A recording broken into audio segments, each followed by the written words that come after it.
जोहार दोस्तों, आप सभी का मेरे चैनल झारखंड एसएम इग्नाइट पे स्वागत है। कुछ दिन से मैं वीडियो नहीं बना पा रही हूँ, उसके लिए मैं माफ़ी चाहूँगी, लेकिन अब फिर से मैं उसी जोश के साथ आगे बढ़ती हूँ।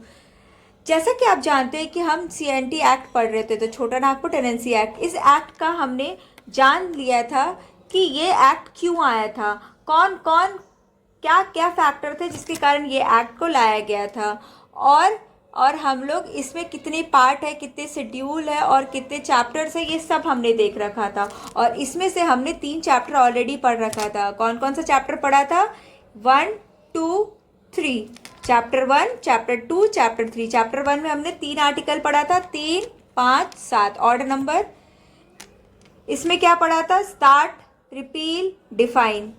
1 क्या था? स्टार्ट, कहाँ क्या नाम है, रिपील जो भी पुरानी चीज़ें उसे ख़त्म करो, जितने भी लॉ है, एंड देन डिफाइन किए थे कुछ टर्म को। इसमें हम लोग पढ़े थे कितने क्लास ऑफ टेनेंट है, उसमें फिर टेनेंट होल्डर था, रैयत था, रैयत हैविंग खुद कट्टी राइट है, और मुंडा खुद कट्टीदार। इसमें हमने पढ़ा था 9 से लेकर के 15 तक कि कब रेंट इंक्रीज़ नहीं कर सकते हैं। हाँ, कुछ जगह इंक्रीज़ कर सकते हैं। भूइहर का रेंट अगर वो सोशल पर्पस है किसी चीज़ के लिए, तो उसके सर्टेन भूइहर का रेंट नहीं इंक्रीज़ कर सकते हैं। 11 हमें रजिस्ट्रेशन कराना पड़ेगा अगर हम लोग किसी को लैंड दे रहे हैं। 12 बोलता है कि अगर लैंडलॉर्ड रिजेक्ट करता है तो डीसी से हम लोग परमिशन ले करके उसको हम लोग आगे बढ़ा सकते हैं। 13 पढ़े थे हम लोग कि अगर हम लोग किसी को लैंड दे रहे हैं तो दूसरी प्रोपोर्शन से हम लोग उसका रेंट कलेक्ट करेंगे। 14 पढ़े थे अगर मेरे लैंड का गलत यूज़ करे तो वो लैंडलॉर्ड के पास दोबारा वो land before the completion of tenure वो लैंडलॉर्ड वापस ले लेगा वो ज़मीन। और 15 पढ़े थे हम लोग कि अगर कोई ज़मीन है वहाँ पे अगर इस लैंडलॉर्ड का कुछ पूजा स्थल है या फिर वो हार्वेस्ट फेस्टिवल या हार्वेस्ट कुछ भी बनाना चाहता है या किसी तरीके का पूजा करना चाहता है तो लैंडलॉर्ड का वो राइट को प्रोटेक्ट करता है। यहाँ तक हम लोग ऑलरेडी पढ़ चुके थे। आज हम लोग पढ़ने जा रहे हैं चैप्टर 4, 5, 6। चैप्टर 4, 5, 6 क्या बोलता है? देखो मैं बताती हूँ चैप्टर 4, 5, 6 क्या बोलता है। Chapter 4, chapter 5, chapter 6। अब हम लोग देखो, हम लोग पढ़ लिए थे टेनेंट होल्डर पढ़ लिए, जो कि हम लोग चैप्टर 3 में पढ़े। टेनेंट होल्डर के बाद क्या आता था? रैयत आ जाता था। रैयत कितने तरह के होते थे? 3। ऑक्यूपेंसी रैयत, नॉन ऑक्यूपेंसी रैयत और अंडर रैयत। तो ये किसके बारे में डील करेगा? ऑक्यूपेंसी रैयत के बारे में। चैप्टर 5 किसके बारे में बोलता है? मुंडा रैयत हैविंग खुद कट्टी राइट। और चैप्टर 6 किसके बारे में बोलता है? नॉन ऑक्यूपेंसी रैयत के बारे में बात करता है। ठीक है, अब देखो ऑक्यूपेंसी रैयत किसे बोलते हैं। अब देखो ऑक्यूपेंसी रैयत हमने डिफिनेशन में ऑलरेडी बता रखा है, आप प्लीज जाके पुराने वीडियोस को देखो। ऑक्यूपेंसी रैयत 12 ईयर्स जो काम कर रहा है उसके पास ऑक्यूपेंसी राइट होता है और इसको इविक्ट नहीं किया जा सकता इस लैंड से। तो ऑक्यूपेंसी रैयत क्या होते हैं, उसका क्या राइट्स है, उसके क्या राइट्स नहीं है, उसको कब हटाया जा सकता है, अब इसके बारे में जानेंगे। मान लो आपके पापा एक ऑक्यूपेंसी रैयत है, 12 साल से काम कर रहे हैं, तो वो कैसे कहलाएंगे ऑक्यूपेंसी रैयत है, उसके राइट को कब घाटा है, कब उसको हटा सकते, कब आपके पापा को लैंडलॉर्ड हटा सकता है, वो सब पढ़ेंगे हम इस चैप्टर में। तो देखो क्या है ऑक्यूपेंसी रैयत। अगर मान लो एक पीस ऑफ लैंड आपके पापा ऑलरेडी बहुत दिन से काम कर रहे हैं और सीएनटी एक्ट आ गया, तो आपके पापा उस पर कंटिन्यू करते रहेंगे काम, ये नहीं कि उनको हटा दिया जाएगा। तो all right remain safe, continuance of existent right. अगर आप पहले से काम कर रहे हैं आपके पापा, तो यहाँ पे काम करते रहेंगे, उसको हटाया नहीं जाएगा। अब 17 बोलेगा कि सेटल रैयत भैया होता क्या है। सेटल रैयत जो 12 साल से काम कर रहा है, फार्मिंग कर रहा है, उसको हम लोग सेटल रैयत बोलते हैं। ठीक है, अब 18 क्या बोलता है कि जो भूइहर और मुंडा खुद कट्टीदार है वो 12 साल से काम नहीं कर रहा है, फिर भी हम लोग उसको सेटल रैयत कहते हैं। कुछ लोगों को, सम केसेस में, सबको नहीं, सम केसेस में। ठीक है, 19 क्या बोलता है कि अगर कोई सेटल रैयत है, 12 साल से कम कर रहा है, काम कर रहा है, वो सेटल रैयत कहला रहा है, तो उसके पास ऑटोमेटिकली ऑक्यूपेंसी राइट आ जाएगा। ऑक्यूपेंसी राइट मतलब इसको हटाया नहीं जा सकता, इस लैंड से इविक्ट नहीं किया जा सकता है। देखो, automatically gate occupancy right and can not be remove without any valid और लीगल रीजन। वो लीगल प्रोटेक्शन हम लोग आगे देखेंगे। अब 20 क्या बोलता है कि मान लो कोई लैंडलॉर्ड है, अब लैंडलॉर्ड इस ज़मीन को बेच देता है और दूसरा लैंडलॉर्ड ले लेता है, तो यहाँ जो ऑक्यूपेंसी रैयत है इसके राइट ख़त्म हो जाएंगे। लेकिन ये ऑक्यूपेंसी राइट यहाँ पे मान लो दुकान खोल करके किसी को शॉपकीपर रख लेता है, तो ये शॉपकीपर कंटिन्यू करते रहेगा यहाँ काम, इसको हटाया नहीं जा सकता, मतलब थर्ड पार्टी को यहाँ प्रोटेक्शन दिया जा रहा है। ठीक है, यही मैं आगे आपको इसका डिफरेंट वर्जन बताऊंगी नॉन ऑक्यूपेंसी राइट में, जो कि सेक्शन 39 में है। इसके बाद 21 क्या बोलता है कि आप लैंड को क्या क्या चीज़ के लिए यूज़ कर सकते हो, मतलब एग्रीकल्चर के लिए यूज़ कर सकते हो, खेत गार्डनिंग कर सकते हो, अपने पशु पक्षी को यहाँ चरा सकते हो। ये है, अगर यहाँ पे कोई पेड़ है और पेड़ का किसके पास राइट है, तो ये राइट जो है वो रैयत के पास होता है। द ट्री बिलोंग टू रैयत, देखो यहाँ पे लिखा हुआ है ना, द ट्री बिलोंग टू रैयत। उसके बाद 22 क्या बोलता है कि मान लो कि किसी भी लैंड है, अगर ये लैंड का रेंट पे नहीं कर रहा या फिर इस लैंड का गलत तरीके से यूज़ कर रहा, माइनिंग कर रहा है, तो इसका इविक्ट किया जा सकता है। यहाँ से हम लोग इसको इविक्ट कर देंगे क्योंकि ये लैंड का गलत यूज़ कर रहा है। अब हम लोग देखते हैं 23 क्या बोलता है। इविक्शन हो गया, लैंड आया, किसको बोलते हैं सेटल रैयत, किसको बोलते हैं, उसका ऑक्यूपेंसी राइट कैसे मिला, उसका प्रोटेक्शन क्या है। अब देखो कि मान लो कि वो रैयत मर जाता है, अगर वो रैयत मान लो कि उस ज़मीन का जो रैयत है वो मर जाता है, तो वो रैयत किसको मिलेगा, मतलब यहाँ पे कौन काम करेगा। तो अगर इसका 2 बेटा है राम और श्याम, तो ये दोनों के पास ऑक्यूपेंसी रैयत आ जाएगा, मतलब ये दोनों में डिवाइड, ये दोनों को मिल रहा है तो ये लोग को रजिस्टर कराना पड़ेगा, किसके पास, डीसी के पास रजिस्ट्रेशन। तो 23 ये बोलता है कि जाके आप रजिस्टर करवाओ। अब बोलता है 24 बोलता है ना कि 4 तारीख हो गया है, मकान मालिक होता है ना कि 4 तारीख को ही आ जाता है, 5 तारीख को बोलता है 1 से 5 तक कलेक्ट करना है रेंट, लेकिन 4 ही तारीख को आ जाता है कि भैया रेंट दो, ये तो दिल्ली में बहुत ज़्यादा होता है। तो 4 तारीख को आ गया, बोला कि आपको रेंट पे करना है टाइमली, कल तक डेट आप प्लीज़ पे कर देना रेंट। ए बोलता है कि अगर आप ये दोनों में बंटवारा हो रहा है ज़मीन का, तो ये दोनों भी रेंट उसी प्रपोर्शन से डिवाइड प्रोपोर्शनली होगा और उसी प्रपोर्शन से रेंट पे करेगा। और इसको 40% ऑफ लैंड मिल रहा है, इसको 60%, तो इन लोग ये रेंट 40 ही देगा और ये 60 ही देगा। अब 25 क्या बोलता है, 25-25 इक्वल होता है ना, इक्वल से बांटो, बोलती है ना मम्मी कि बेटे लोग सब इक्वल इक्वल करो, ये नहीं किसी को ज़्यादा देती, मम्मी हमेशा सबको बराबर देती है। तो 25 क्या बोलता है कि मान लो एक लैंड है, इस लैंड का मान लो 100 रुपये दाम है, तो ये 100 रुपये तब तक वैलिड रहेगा जब तक इसको क्लेम नहीं करता ये गलत तरीके से रेंट ले रहा है। मान लो एक लड़की आती है, वो बोलती अरे बाप रे बाप इतना महंगा रेंट पे कर रहे हो, हमारे यहाँ तो सिर्फ 50 रुपये में मिल रहा है। तो ये इसको चैलेंज करेंगे हम लोग, क्या डीसी के पास जाके चैलेंज करेंगे कि हमसे बहुत ज़्यादा लैंड का प्राइस चार्ज कर रहे हैं। तो डीसी इस चीज़ को देखेगा, अगर उसको लगता है कि हाँ गलत चार्ज हो रहा है तो इसका रेंट को डिक्रीज़ कर देगा। तो यही चीज़ बोल रहा है कि हम लोग ऐसे एज्यूम करके चलते हैं, यहाँ पे ए होगा, एज्यूम करके चलते हैं कि फेयर इक्विटेबल है, लेकिन अगर कोई डिस्प्यूट अराइज होता है तो इसका रेंट चेंज हो जाएगा। अब सेक्शन 26 बोलता है, 6 क्या बोलता है कि रेंट इन्हांस करना है, रेंट हाइक स्टैंड। अगर मान लो कि कोई CNT एक्ट आया, ठीक है ना, CNT एक्ट आने से पहले इस ज़मीन का दाम 110 रुपया था और CNT बोल रहा है कि 100 ही रुपया होना चाहिए, नहीं तो ये 110 ही लागू होगा क्योंकि ये CNT आने से पहले इसका रेंट डिसाइड हुआ था, समझे। तो इसका रेंट क्या होगा, 110 होगा। तो वही चीज़ बोल रहा है कि जो रेंट है उसी पे स्टैंड होगा, जो कमिटमेंट ऑफ द एक्ट आने से पहले जो रेंट डिसाइडेड है वही डिसाइड चलेगा, ये नहीं कि एक्ट आने के बाद रेंट को चेंज करना पड़ेगा। अब सेक्शन 27 क्या बोलता है कि हम लोग कैसे रेंट को इन्हांस कर सकते हैं।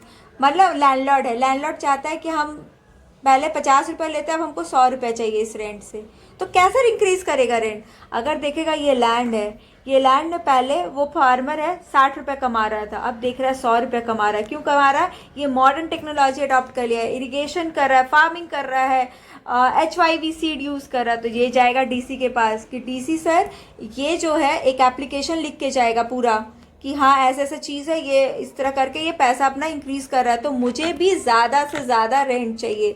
अगर डीसी को लगेगा वो प्रॉपर इन्वेस्टिगेट करेगा, उसके बाद दोनों को बुलाएगा और बोलेगा कि हाँ ऐसा ऐसा चीज़ है, मुझे लग रहा है इसका रेंट ज़्यादा आ रहा है, तो आप लैंडलॉर्ड को ज़्यादा पैसा दीजिए अगर ऐसा लगता है तो इस चीज़ में उसका रेंट को इंक्रीज़ कर दिया जाएगा। तो यही बता रहा है कि कैसे इंक्रीज़ हो सकता है। उसके करने के लिए आपको एप्लीकेशन किसके पास लेके जाना पड़ता है, डीसी के पास। डीसी उस चीज़ को देखेगा और डीसी देख करके उसके रेंट को इंक्रीज़ करेगा। अब बोलेगा कि नहीं, कि हम पहले 50 ले रहे थे, आप डायरेक्ट 100 कर देंगे। तो नहीं, आप 50 से डायरेक्ट 100 नहीं कर सकते। आप 50 करो, फिर 70 करो, फिर 90 करो, फिर 100 करो। अचानक से ग्रेजुअली इन्हेंस करो। 30 बोलता है कि 50-50 करके इंक्रीज मत करो, 30-20-50 ऐसे करके इंक्रीज करो। डायरेक्ट आप 50-50 मतलब पूरा हाफ या 100 इंक्रीज मत करो। अगर आप इंक्रीज कर रहे हो तो उसके लिए एप्लीकेशन दो कि हाँ हम इंक्रीज कर दिए हैं। उस चीज़ को फिर देखेगा, उस चीज़ को समझेगा, उसके बाद फिर डीसी अलाउ करेगा कि हाँ चलो इंक्रीज हो गया यहाँ से रेंट। अगर आप ये लैंड को किसी को दे दिए, इस लैंड को किसी को आप दे चुके हो और यहाँ पे ऑक्यूपेंसी रैयत, इस रैयत के सारे राइट को कौन प्रोटेक्ट करता है, सेक्शन 33 के अंदर इसके राइट को प्रोटेक्ट किया जाता है। अब हम लोग देखेंगे 33A। अब देखो रेंट तो इंक्रीज कर दिया, अब रेंट डिक्रीज करना चाह रहा। मान लो कि एक खेत है, वहाँ पे बाढ़ आ गया, अब ये खेती में इसको पैसा 100 रुपये नहीं मिला, तो अब ये क्या बोलेगा डीसी के बाद कि सर यहाँ मेरा फ्लड आ गया था, हम पैसा नहीं भर पा रहे, प्लीज़ मेरा रेंट डिक्रीज़ कर दे। ये चेक करेगा, वहाँ जाएगा, सब चीज़ करेगा, अगर उसको लगेगा तो वो फिर डिक्रीज़ करेगा। सेम रेंट रिडक्शन है, एप्लीकेशन देगा डीसी को, डीसी चेक करेगा, अगर उसे लगेगा तो वो डिक्रीज़ कर देगा। और 36 क्या बोलता है, जैसे कि मान लो एक लैंड है, इस लैंड में मान लो कि कोई रिकॉर्ड ऑफ राइट नहीं है कि हम 5 साल के बाद रेंट इंक्रीज़ करेंगे। अगर ऐसा कोई भी रिकॉर्ड ऑफ राइट नहीं है तो इसका रेंट इंक्रीज़ नहीं होगा। तो अगर रेंट इंक्रीज़ करना तो आपके पास प्रीवियस रिकॉर्ड ऑफ राइट होना चाहिए, अगर नहीं है तो रेंट का रिडक्शन और इन्हांसमेंट नहीं होगा। ओके, रेंट का रिडक्शन और इन्हांसमेंट नहीं होगा। तो इस तरह करके हम लोग चैप्टर 4 कंप्लीट करते हैं। चैप्टर 5 बहुत इजी, बस एक सेक्शन पढ़ना है आपका, रैयत हैविंग खुदकट्टी राइट। अब खुदकट्टी किसको बोलते हैं फिर से याद करो। यहाँ पे आपके पापा लोग जंगल क्लियर करके आपके दादा के दादा लोग यहाँ पे रहना शुरू कर दिए, तो ये आपको लैंड आपके एंसेस्टर के थ्रू मिला है, तो इस पे वो खुद पर्सनली कल्टीवेट करेगा, उसका परमानेंट और हेरिडेटरी राइट है। इसका रेंट फिक्स होता है, इसको इंक्रीज नहीं कर सकता। अगर आप किसी को देना है ये लैंड को, अगर मान लो आपकी बेटी की शादी हो रही है, आपको ये लैंड बेचना है, किसी को ट्रांसफ़र करना, तो डीसी के परमिशन के अनुसार ही होगा। इसके नीचे कोई सब टेनेंट नहीं होगा। और ये इसके से एग्जाम्पल, एक फार्मर कल्टीवेट कर रहा है अपने पूर्वजों के लैंड को और उसको किसी को देना है, तब की ये है। इस तरह हम लोग चैप्टर 4 और 5 कंप्लीट कर लिया। अब चैप्टर 6, ये बहुत इजी है, नॉन ऑक्यूपेंसी रही, सारी पुरानी चीज़ आएगी। 38 क्या बोलता है कि हम लोग रेंट और लीज, अगर मान लो एक लैंड है, नॉन ऑक्यूपेंसी रैयत किसको बोलते हैं कि कोई दूसरा रैयत है टेम्परेरी बेसिस पे यहाँ काम करने आया है, ठीक है। अब नॉन ऑक्यूपेंसी रैयत है, वो गांव से शहर आया है काम करने के लिए, तो उसको एक लैंड चाहिए, वो लैंड को ले लिया 5 साल के लीज के लिए, कितना 100 रुपया पर मंथ। तो दोनों के म्यूचुअल बेसिस पे होगा, ना कि सिर्फ लैंडलॉर्ड बोला कि हाँ 100 रुपया 110 रुपया देना तो 110 रुपये, नहीं, दोनों म्यूचुअली एग्री करेंगे, फिर डॉक्यूमेंट्स बनेगा और उसके बाद फिर वो रेंट उतना ही पे करेगा। ये नहीं कि आए बाएँ कुछ भी रेंट लगा दे। अब 39 क्या बोलता है कि effect of acquisition bye landlord right of non, अगर मान लो कि सेम अभी मैं बताई ना वहाँ पे 20 में कि आपका 39 सेम चीज़ होगा, वहाँ क्या बोलते हैं थर्ड पार्टी को प्रोटेक्शन मिलता है कि अगर एक लैंड है, अगर वो लैंड वो किसी अपने बेटे को दे दिया, बेटा यहाँ पे शॉपकीपर रख रहा है, अगर वो फिर से पापा वो लैंड को ले लेते हैं तो वो शॉपकीपर कंटिन्यू करेगा वहाँ पे काम। लेकिन यहाँ पे क्या है कि वो शॉपकीपर को भी हटा देगा, लैंड भी ले लेगा और वहाँ पे शॉपकीपर को भी हटा दिया जाए, क्योंकि वो लोग कौन है, नॉन ऑक्यूपेंसी रैयत है, उनका तो कोई राइट है ही नहीं, इसको जब चाहे हटा दिया जाएगा। उसके बाद फिर है 30 से याद करो, 30 में क्या बोलते थे, 30 करके रेंट इंक्रीज करो। तो इसमें भी 40 में क्या बोलते हैं कि हम लोग रेंट इंक्रीज कर सकते हैं लॉ के अनुसार, नॉट एनी टाइम, कभी भी आ करके नहीं बोल सकते। 1 साल हुआ कि जैसे मकान मालिक नहीं आता था, बोलता था 3 साल बाद रेंट बढ़ाएंगे, फिर 1 साल बाद पहुंचा देता है कि मैम बहुत महंगाई बढ़ गई है, प्लीज़ रेंट बढ़ा दीजिए, और आ करके बोलता था रेंट बढ़ा देने के लिए। तो ऐसा नहीं कर सकता, ये लोग को प्रोटेक्शन मिला है सेक्शन 14। नॉन ऑक्यूपेंसी तो क्या हुआ, मतलब कुछ भी आपको वो दे देंगे, ऐसा नहीं है। 41 क्या बोलता है कि ग्राउंड ऑन विच इसको कैसे हटाया जा सकता है। मान लो एक लैंड आप दे दिए किसी को, ठीक है, अब इसको कैसे हटाएंगे हम यहाँ से। अगर वो इस लैंड का गलत माइनिंग पर्पस, फिर से हम लोग पहले पढ़े पुरानी चीज़ें फिर से आएंगी या रिपीट होगी कि आप गलत पर्पस के लिए यूज़ कर रहे हैं, रेंट नहीं दे रहे, तो इसको हम लोग हटा सकते हैं, यहाँ से हटा सकते हैं। 42 बोलता है कि कैसे हम लोग यहाँ से इजिक्ट कर सकते हैं अगर आप लोग फेयर, ये सेम 22 के अनुसार है। 42 22 42 22 22 क्या बोलता था, इविक्ट करना है। तो कैसे इविक्ट करना है कि अगर वो टाइमली पेमेंट नहीं कर रहा है, अगर दोनों डिसाइड किया कि हाँ हम लोग 1500 पे करेंगे, लेकिन वो रिफ्यूज़ कर देता है कि नहीं हम 1300 ही पे करेंगे, डीसी चेक करेगा ठीक है 1300 करे, लेकिन फिर भी वो पे नहीं करता है, तो इसका 5 साल के बाद इसको यहाँ से हटना पड़ेगा, समझे। अब हमको लगता है कि मैं 7 को भी थोड़ा सा जल्दी बता देती हूँ, क्योंकि अगर 7 बता दूंगी तो आप लोग का टोटल आज 4 चैप्टर कंप्लीट हो जाएगा। 7 क्या बोलता है, लैंड एग्जेम्प्टेड फ्रॉम 4 and 6। 4 क्या था, ऑक्यूपेंसी रैयत। 6 क्या है, नॉन ऑक्यूपेंसी रैयत।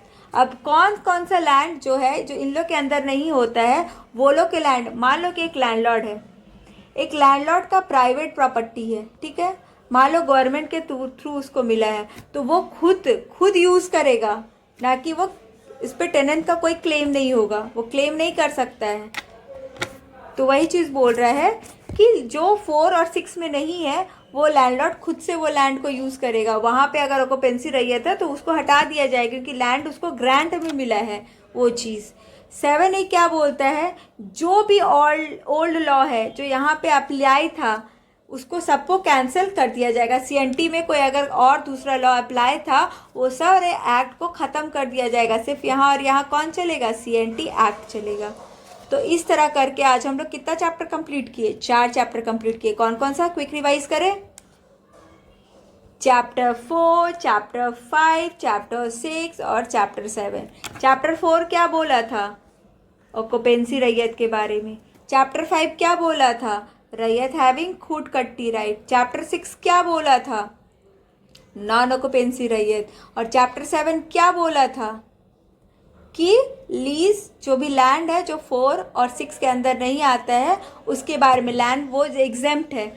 तो इस तरह करके हम लोग का सारा 4 चैप्टर कंप्लीट होता है। आप टेंशन मत लो इसमें कौन सा आर्टिकल रटना है, कौन सा सेक्शन रटना है, नहीं रटना, वो सब मैं एक छोटा सा वीडियो बनाऊंगी जिसमें सारा सेक्शन का कंबाइन होगा, सारे इंपॉर्टेंट पॉइंट्स होंगे, सारे हॉट्स होंगे, और इसका एमसीक्यू भी मैं लेके आऊँगी based on the previous question जो कि झारखंड के एग्जाम में पूछा गया है। तो आप टेंशन मत लो, आप बस चीज़ों को समझो, समझने की कोशिश करो, इससे ज़्यादा आपको कुछ नहीं करना है, बस समझो, आराम से समझो, टाइम लो, वीडियो को 2 बार देखो, 3 बार देखो, और ये पढ़ने के बाद आप बुक जाके देखो कि क्या मैं सही चीज़ें पढ़ रहा हूँ, क्या मैं लिंक्ड हूँ चीज़ों से। आप देखना फिर आपको सीएनटी एक्ट बहुत हलवा लगने लगेगा।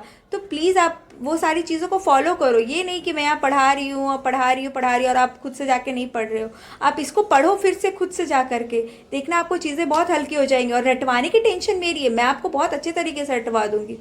और हाँ, अगर आपको मेरे पढ़ाने का तरीका अच्छा लग रहा है तो please do like, share and subscribe. और वो सभी बच्चों को भेजो जो कि पढ़ नहीं पा रहे, 14 जेपीएससी की तैयारी करना तो चाह रहे हैं बट उनके पास कोई एजुकेटर नहीं है, कोई अच्छे टीचर्स नहीं है, तो प्लीज़ वो लोग को शेयर करो, क्योंकि ये वीडियो बनाने में बहुत टाइम लगता है। मैं दिन भर देती हूँ आपके लिए, नोट्स बनाती हूँ, पीपीटी बनाती हूँ, फिर मैं अपलोड करती हूँ। It's not easy to prepare video every day. तो प्लीज़ आप लाइक करो, शेयर करो, सब्सक्राइब करो। तब तक के लिए बाय, जोहार।